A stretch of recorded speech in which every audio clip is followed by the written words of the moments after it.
Morning. I'm passing on a video that of my experience over the last 2, maybe 3 years, where a friend introduced this to me. I've always wanted to do it, and I need always to learn visually from somebody else. So I'm passing this on to you folks.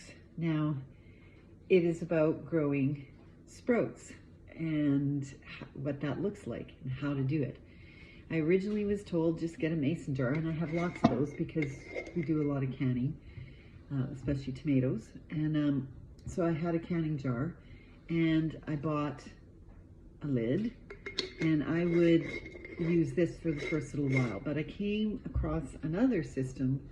They provided the jar plus this handy lid, and I'll explain why as we move forward.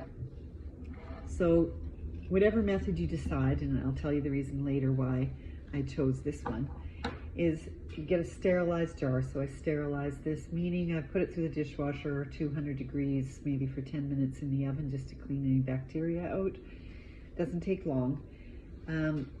I get sprouting seeds from a local health food store or our grocery store that is mostly in organics. I prefer organic seeds.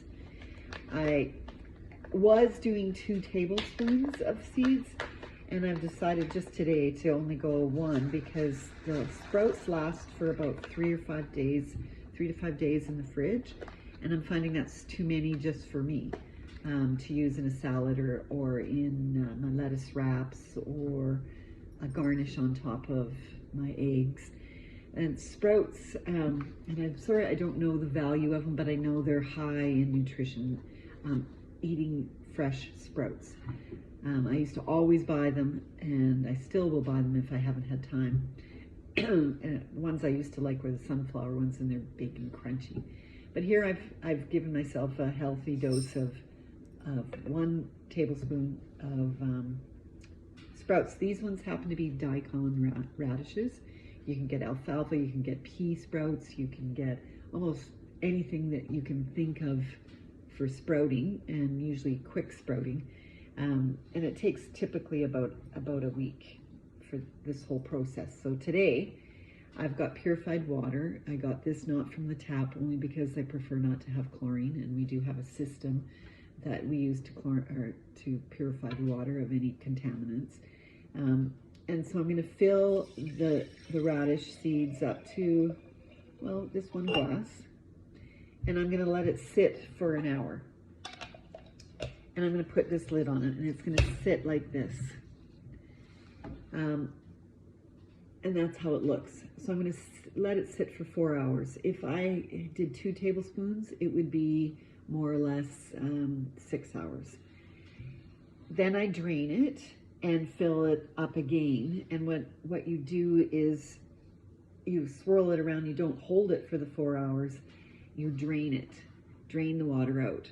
And so this helps it to drain because of the mesh. And then after the water comes out, you tip it or let it sit in a windowsill. So this was the system I was using before. And you just put it in your favorite kitchen window, wherever gets sun or a bright light. And you typically rinse it out in the morning and at night. So you give it a good swirl, and then you dump it out. And the mesh is there so you don't lose any of the seeds. Well, while it's draining, if you haven't gotten it all, there's still some residual water to be there.